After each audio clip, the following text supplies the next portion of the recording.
राम जन्मभूमि प्रकट महोत्सव। और ये बहुत पुरानी समिति है। जब रामलला विराजमान हुए थे सन 1950 में, तब से आज ही के दिन एक शोभा यात्रा निकलती है और उसी शोभा यात्रा में शामिल होने के लिए आज देवीपाटन मंडल के गोंडा, बहराइच, श्रावस्ती, बलरामपुर, बस्ती, फैजाबाद के कार्यकर्ता यहाँ पर मौजूद हैं। चूँकि संख्या को सीमित रखना है और इसमें अभी माननीय मुख्यमंत्री जी का कार्यक्रम इस समय चल रहा है, तो व्यवस्था की दृष्टि से उनके जाने के बाद हम लोग यहाँ से निकलेंगे और क्षीरेश्वर नाथ जो भगवान शिव का मंदिर है वहाँ से यात्रा प्रारंभ होगी और पूरे रामकोट और राम जन्मभूमि की परिक्रमा करके इस यात्रा का समापन हो जाएगा। ये शोभा यात्रा प्रतिवर्ष निकलती है। सांसद जी में कितनी संख्या में लोग हैं शोभा यात्रा में? देखिए, इसमें एक लिमिट रखना है संख्या का, इसलिए 5000 संख्या हमने अनुमानित की थी, चिन्हित की थी कि 5000 लोग ही चलें, क्योंकि एक सीमित संख्या में रहना है। क्योंकि अयोध्या में अभी बहुत कुछ निर्माण कार्य चल रहा है, तो किसी प्रकार का अवरोध ना हो, इसलिए एक घंटे का मात्र का ये कार्यक्रम है।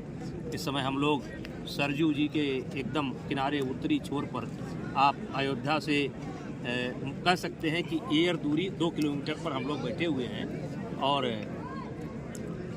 1 बजे के बाद संभावना है हम लोग यहाँ से निकलेंगे और साधु संतों के नेतृत्व में एक ये उत्सव मनाया जाता है, उसमें हम लोग शामिल। सांसद जिस तरीके से कांग्रेस ने राम मंदिर पर प्रतिष्ठा कार्यक्रम का निमंत्रण दिया, उसके बाद लगातार कांग्रेस के नेता एक के बाद एक इस्तीफा दे रहे हैं। आज मिलिंद देवरा जो 55 साल का रिश्ता खत्म करते उन्होंने कांग्रेस छोड़ दिया। देखिए, जाको प्रभु दारुण दिखतीना ताकि मत पहले हर लीना।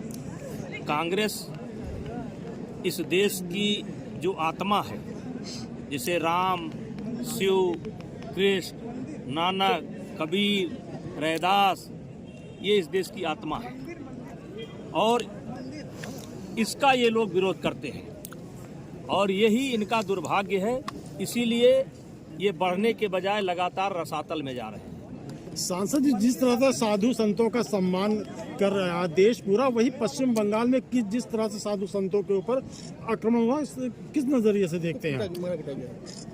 अब देखिए, यहीं पर रखिए। आज सांसद जी, जिस तरीके से राहुल गांधी मणिपुर से अपनी न्याय यात्रा शुरू कर रहे हैं, किस तरीके से आप उनकी यात्रा को देख रहे हैं? उन्होंने बहुत बड़ी पदयात्रा भी की थी। हम समझते हैं कि लगभग देश में सबसे बड़ी पदयात्रा उनकी थी और पदयात्रा करने के बाद वो चुप रहते तो शायद उस पदयात्रा का कोई महत्व होगा।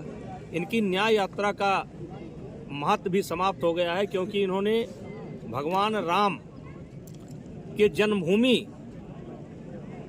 को विवाद में खड़ा किया है। ये जो 500 वर्ष का एक लंबे संघर्ष के बाद भगवान रामलला विराजमान हो रहे हैं और इस पर इन्होंने